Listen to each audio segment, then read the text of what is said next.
Hello.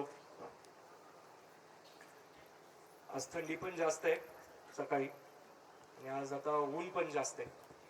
तर आपण सुरुवात त्या कार्यक्रमाची जय महाराष्ट्राने करूयात. बरोबर. मी जय महाराष्ट्र म्हणणार, तुम्ही पुढून जय महाराष्ट्र म्हणा. जय महाराष्ट्र, जय महाराष्ट्र. आता शेवटचा एकदा मुंबईमध्ये जोरात आवाज जाऊ द्या. जय महाराष्ट्र. जमलेल्या माझ्या सर्व शेतकरी बंधूंनो आणि भगिनींनो, आजचा हा कार्यक्रम हा वेगळा आगळा आहे. त्याचं कारण असं आहे की मानदेश हा महाराष्ट्रातला सगळ्यात दुष्काळी भाग आहे. पण आज प्रत्येक शेतकरी तो जो जमलाय, तो शेतकरी ह्या मानदेशाला कशाचा देश करायचा आपल्याला? जोरात अजून एकदा म्हणा मला, कशाचा हा करायचा देश? मानदेश हा फळांचा देश तयार करायचा. आजच्या ह्या कार्यक्रमासाठी तुम्ही वेगवेगळ्या जिल्ह्यातून वेगवेगळ्या तालुक्यातून शेतकरी आलेले आहेत. हा मान, हा आटपाडी, बाळशिरस, सांगोला, जत आहे, खटाव आहे, फलटण आहे, हे सर्व तालुके ते अत्यंत दुष्काळी तालुके म्हणून ओळखले जातात.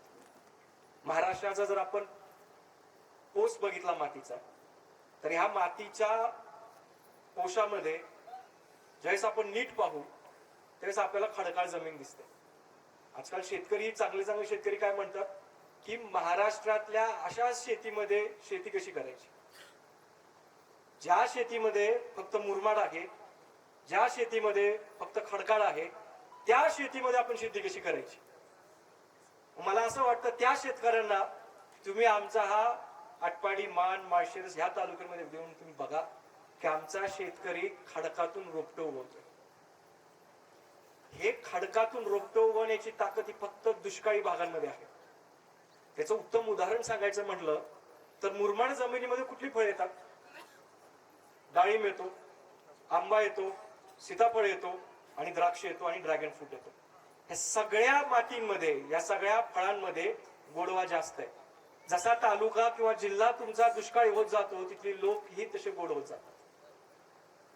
जरी आमच्याकडे पाण्याचा कमी असला, आमच्याकडे हवामान आमचं बरोबर नसलं, तरी आपले शेतकरी वेगवेगळ्या आधुनिक पद्धतीने शेती करतायत आणि आज एवढ्या संख्येने इथे शेतकरी उपस्थित आहेत. मला असं नाही वाटत की महाराष्ट्राच्या कुठल्या धर्तीवरती असे कार्यक्रम होत आहेत जिथे तुम्हाला शास्त्रज्ञ तुम्हाला भेटायला येत आहेत. त्याच धर्तीवरती भागवत भाऊ पवारांसारखा एक माणूस तयार होतो, ज्या माणसामुळे आजपर्यंत कोट्यवधी लोक तयार झालेली आहेत, ते फक्त आणि फक्त भागवत भाऊ पवारमुळे झालेत. याचं उत्तम कारण काय आहे की भागवत भाऊंचं शिक्षण जरी कमी झालं असेल, ते शाळेत खूप हुशार होते. आज हा शेतकरी रत्न पुरस्कार आपण कोणाला देतोय? ज्यांनी ज्यांनी ह्या महाराष्ट्रात वेगवेगळ्या प्रकारची क्रांती घडवली आहे, त्या शेतकऱ्यांना आपण शेतकरी रत्न पुरस्कार देतोय. या शेतकऱ्यांचं जर तुम्ही पाठीमागचं जर तुम्ही बॅकग्राऊंड जर बघितलं तर भागवत भाऊ सकाळी 7 वाजता उठतात, ते 7 वाजता शेतावरती असतात. आजही त्यांच्या खिशामध्ये 2-2, 3-3 वर्ष जुन्या पावत्या आहेत. कशाच्या पावत्या आहेत? तर माझ्या शेतामध्ये खर्च किती झाला ह्याचा हिशोब आजही त्यांच्याकडे असेल. आत्ता असे स्टेजवर बसले तरी पण त्याच्या मोबाईल मध्ये असेल किती रुपये त्यांचे खर्च झाले, मोबाईलच्या रिचार्ज वरती किती खर्च केले, हे भागवत भाऊ पवारच्या खिशामध्ये असतात. जर तुम्हाला शेती करायची असेल तर भागवत भाऊ पवारांचा चेहरा पुढे आला आणि मगच डाळिंबाची शेती करायची. ज्याला असं वाटत असेल की माझ्याकडे खूप पाणी आहे, माझ्याकडे पाणीच नाहीये किंवा आधी पाणी आहे, मी कशी शेती करू? तुम्हाला चांगलं बोलायला जमतंय की मानदेशामध्ये डाळिंब उघडा, पण डाळिंब कोणी उगायची? मग त्या प्रत्येक शेतकऱ्याला मी सांगतो, भागवत भाऊंची भेट घ्या तुम्ही, आणि जे ते सांगतील ना, जर तुम्ही ते ऐकलं तरी खूप झालं. ज्या भागवत भाऊ पवारांनी ह्या माणसाला, ह्या माळशिरस तालुक्याला, ह्या आटपाडी तालुक्याला शेती कशी करायची ती भागवत भाऊ पवारांनी शिकवले. आज त्या माणसाला सत्कार नाही होणार तर कोणाचा होणार? असा माणूस आहे की त्या माणसाकडे जर तुम्ही गेलात तर त्या माणसाने, मला गेल्या 1-2 वर्षापासून माहिती त्यांचे संबंध आले. त्यांनी त्यांच्या रणजित भाईला, त्यांच्या चिरंजीवाला सांगितलं की तू पुढे जाऊन जॉब केला पाहिजे, तू नोकरी केली पाहिजे. त्याची बीएससी ऍग्रिकल्चर झालं, मला माहित नाही आज इथे आले असतील ते, पण ते त्यांनी बीएससी ऍग्रिकल्चर केलं. पण वेगवेगळ्या कंपन्यांमध्ये, वेगवेगळ्या संस्थांमध्ये त्यांनी काम केलं. मग भागवत भाऊ पवारांना विचारलं की तुम्ही असं का केलं, तुम्ही त्याला शेतीमध्ये काय होऊन दिलं नाही? तर भागवत भाऊ पवारांचं वाक्य काय होतं?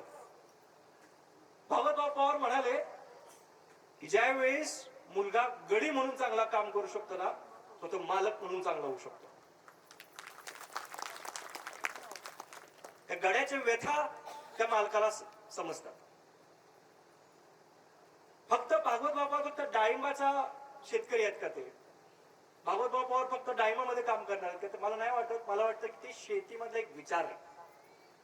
उद्या पुढची 100 वर्ष होतील पण त्या डाळिंबामधून एक आवाज नक्की आपल्याला ऐकू येईल, ते म्हणजे भागवत पवार. पिढ्यानपिढ्या इथे जातील पण डाळिंबामध्ये जर कोणी काम केलं असेल तर फक्त आणि फक्त भागवत पवारांनी केलंय.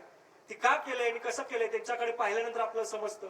आणि मला असं सतत वाटतं, आता काल मी परवा बिदलच्या काही भागातल्या शेतकऱ्यांमध्ये जात होतो, तिथे मी चर्चा केली, ह्या कार्यक्रमासंदर्भात बैठक घेतली. त्या बैठकीत मला सपकाळ नावाचे शेतकरी भेटले. मला माहित नाही ते इथं आलेत का, ते आले पण असतील आज इथे. ते मला म्हणाले की नाही, माझी सीताफळाची बाग आहे ती तुम्ही बघायला या, माझी डाळिंबाची बाग आहे ती तुम्ही बघायला या. ज्यावेळेस मी त्यांची बाग बघायला गेलो आणि त्यावेळेस त्यांना विचारलं मी, तुमचा खर्च किती झाला, तुमचं उत्पादन किती झालं, तर एका वाक्यात मला सपकाळांनी सांगितलं की अंगावरती फाटके कपडे घालू पण डाळिंबावरती एक प्रकारचा डाग नाही दिसला पाहिजे असं आम्ही काम करतो. हे जे शेतकऱ्यांनी तयार केलेलं व्यासपीठ आहे, हे जे शेतकऱ्यांनी तयार केलेलं विज्ञान आहे, त्याला आपण कधी महत्व देणार? त्याला आपण स्टेजवरती कधी बसवणार? त्याला वेगळ्या भूमिकेतून आपण कधी बघणार? शेतकरी फक्त वर बघत असतो, पावसाची वाट बघत असतो आणि अंगावरती फक्त आणि फक्त कर्जबाजार झाला दिसतो तुम्हाला. आज परवाची गोष्ट आहे चंद्रपूरची. एका शेतकऱ्याने स्वतःची किडनी विकून सावकाराचे आणि बँकेचे पैसे भरले. सगळ्यांनी पाहिली असेल ती बातमी. जर हे ऐकून जर तुमच्या डोळ्यामध्ये जर पाणी येत असेल, हे ऐकून जर माझ्याच समाजातला माझ्याच धर्मातला शेतकरी जिथे तो मरतोय हे जर ऐकून तुम्हाला काय वाटत, तुमच्या दारावरती ही ती वेळ येईल.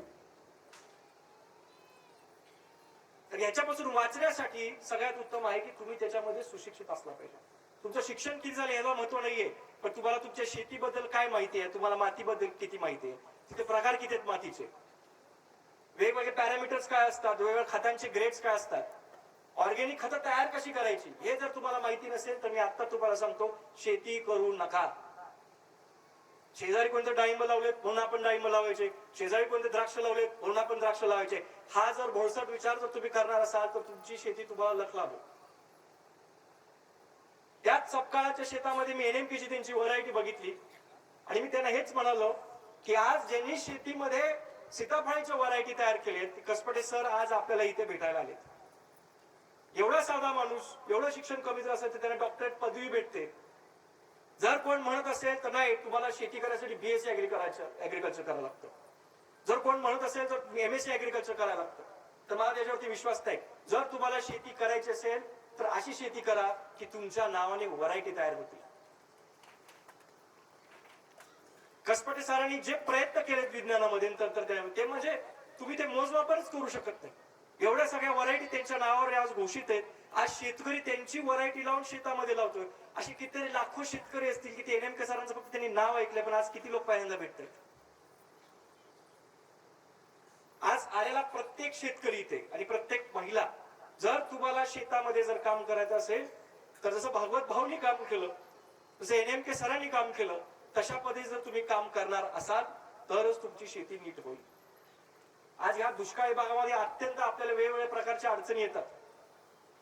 इतक्या अडचणी आहेत की त्याचं आपण मूल्यमापन करत बसलो, त्याची मोजमाप करत बसलो तर अशा रद्दीमध्ये पडतील आपल्या वह्या लिहून घेऊ.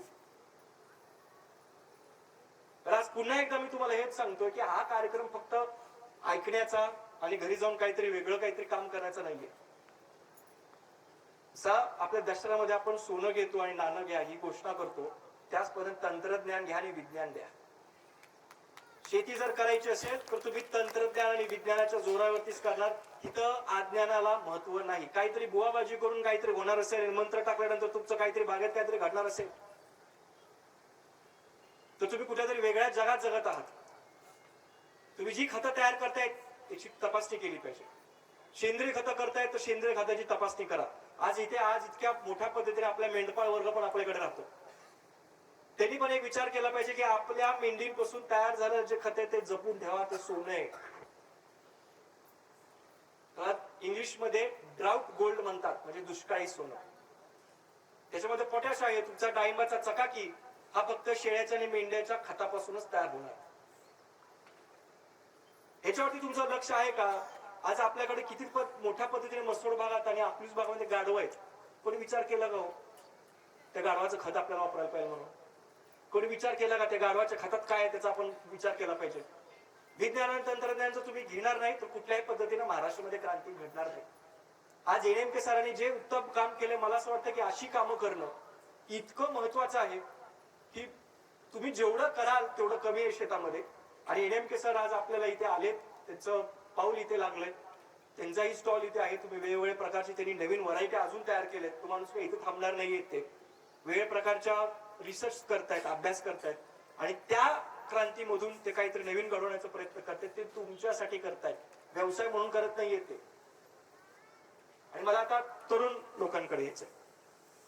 सगळ्यात महत्वाचा विषय महाराष्ट्रातला की आपली तरुण मुलं आणि मुली. क्वचित कधी शेतामध्ये गेल्यानंतर तरुण पोरगा दिसतो आपल्याला काम करताना, क्वचित कुठे तर गेलं तर आपल्या तरुण मुलं व्यवसाय करताना दिसतात. ही अत्यंत खंत करणारी गोष्ट आहे. पण याच धर्तीवरती, कोकणाच्या धर्तीवरती असा एक मुलगा जन्माला येतो ज्या मुलाने 50 ते 60 व्हरायट्या फणसामध्ये तयार केल्या. ज्याला अमेरिकेला जायची संधी होती त्या मुलाने ते धुडकावून स्वतःच्या वडिलांच्या शेतामध्ये फणसाची शेती सुरू केली. आणि आज अख्ख्या भारत देशामध्ये जर फणस किंग कोणाने ओळखत असेल तर मिथिलेश देसाईंना ओळखतात. जर तुमच्या जन्माला मिथिलेश देसाईसारखी मुलं जन्माला नाहीत येणार तर या महाराष्ट्रात कुठल्याही प्रकारची क्रांती घडू शकत नाही. कारण की तेवढं विज्ञान असणं गरजेचं आहे. आज मिथिलेश देसाई काम करतायत, जगभरात ते फिरून आलेत. किती ते राष्ट्रपतींना यांचं नाव माहिती आहे, देशाच्या राष्ट्रपती पंतप्रधानांना मिथिलेश देसाईंचं नाव माहिती आहे. ही अशी तरुण मुलं ज्यावेळेस जन्माला येतात त्यावेळेस ह्या महाराष्ट्रात क्रांती घडते.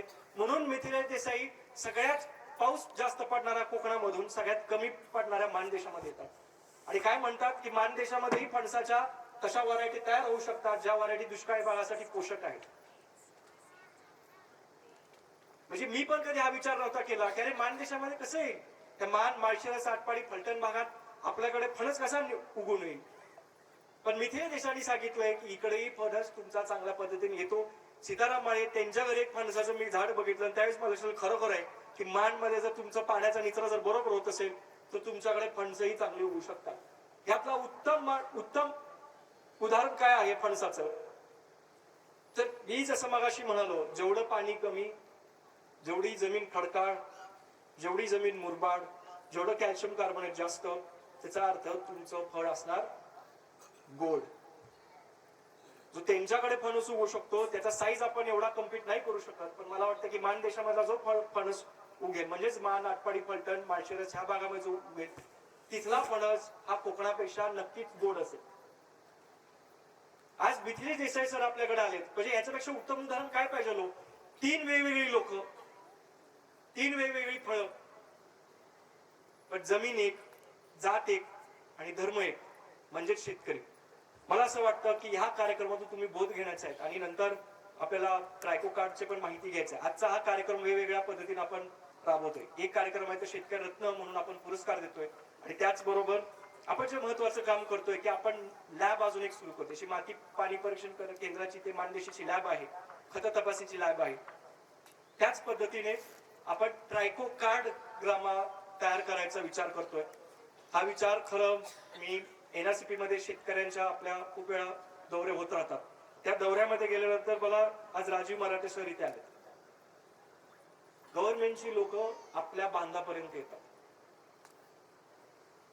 अशी व्यक्ती आहेत ते की त्याला जरी फोन करून सांगितलं ना, सर आपल्याला हे काम करायचं शेतकऱ्यांसाठी खूप महत्वाचं आहे, तर राजीव मराठे सर त्या विचाराने कधीही विचार वेगळा करणार नाहीत आणि सतत मला म्हणत असतात शेतकऱ्यांसाठी काही करायला तयार.